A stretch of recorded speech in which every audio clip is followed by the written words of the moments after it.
Hi there, my name is Joe Todaro. Welcome to Put Games to Work. This is the first video in a series about the strategy and design of instructional games. I've been in the learning and development industry for over 20 years, and I've been exploring how games can improve performance. Over that time, I've read, presented, learned, and practiced the art of instructional game design. And I'd like to share with you some ideas, examples, and suggestions to help you get started. I'd also like to hear from you. I'm hoping this series inspires a discussion and an exchange of ideas. My goal is to release a new video about once per week, so please subscribe to the channel and chime in with your thoughts in the comments below. Now, the goal of Put Games to Work is to explore 4 questions: why, when, how, and what. First, why? Why should we include instructional gaming as one of our capabilities? Creating good instructional games takes time and effort. If we're going to ask our organizations to invest in instructional games, we better have a good answer as to why.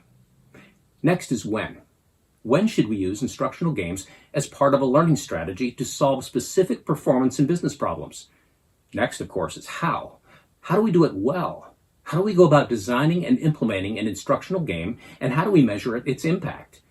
We'll be spending quite a bit of time on this, and one of our fundamental strategies will be to learn all we can from the commercial gaming industry. We'll jump into a variety of commercial games to explore what makes them work to create engagement and fun. Finally, what? What exactly do we mean by instructional games? Getting precise about what we mean by instructional games will help us answer our when, how, and why questions. So, this channel is for instructional designers as we explore how to design effective instructional games. It's for learning strategists as we explore when we use instructional games as a component of a learning strategy. And it's for L&D leaders and stakeholders to better understand why you might include instructional games in your L&D functions capabilities. I look forward to working through these questions with you and collaborating with you on the answers. So, in the remainder of this video, we'll begin exploring our what question. What are instructional games? Let's get started.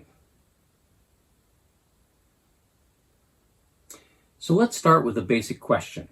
What's the difference between instructional games and gamification? Many instructional designers I talk to tend to lump them together, but keeping them separate will help us be more precise in our learning strategies. I'd like to suggest definitions for both, and I look forward to the discussion in the comments section as to whether these definitions resonate with you.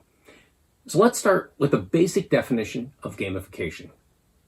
Gamification is the strategy of adding game elements, such as scores, leaderboard, and timers, to non-game activities or interactions in order to increase motivation and engagement. Take, for instance, the humble multiple-choice quiz. Often, quizzes aren't that engaging, but you can gamify a quiz by introducing game elements such as scores, timers, leaderboards, in order to make your quiz more engaging. So in its most basic form, gamification introduces game elements into non-game activities in order to increase engagement. Now, while gamification introduces game elements to non-game activities like multiple choice quizzes, instructional games are, at core, games that you play in order to increase skill or knowledge. Now, it may sound almost silly to say instructional games are games, but consider this. When we use gamification in our learning strategy, we're not actually designing a game.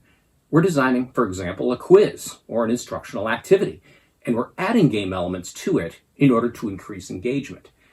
In instructional gaming, we're actually designing a game, and that's deceptively simple but important to understand. It means that in order to do it well, we need to be equal parts instructional designer and game designer. We need to be just as good at game design as we are at instructional design. We need to take the game design part of the equation seriously and recognize that many of us in instructional design have never tried to be simply game designers.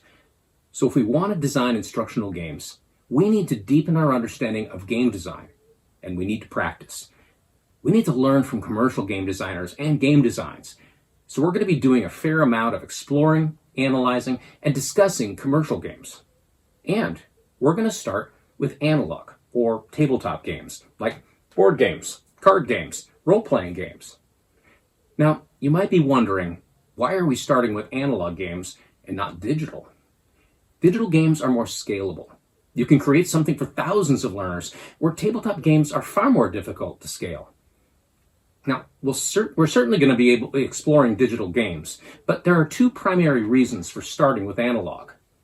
First, they're far quicker to prototype. Instructional game design, like game design in general, requires quite a bit of trial and error, especially when you're new to it. Prototyping a playable digital game takes quite a bit of time and resources. On the other hand, you can build out a prototype and test an analog game in a single afternoon. Put simply, you can fail faster with analog games. Now, second, it's a bit easier and less abstract to analyze and explore how analog games work as compared to digital games.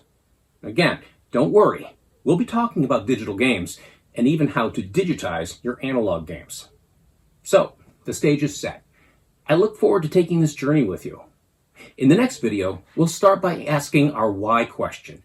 Why should we invest in instructional game design as a capability of our L&D areas? I'll see you there. And don't forget to subscribe so you can receive an alert about our next installment. Take care.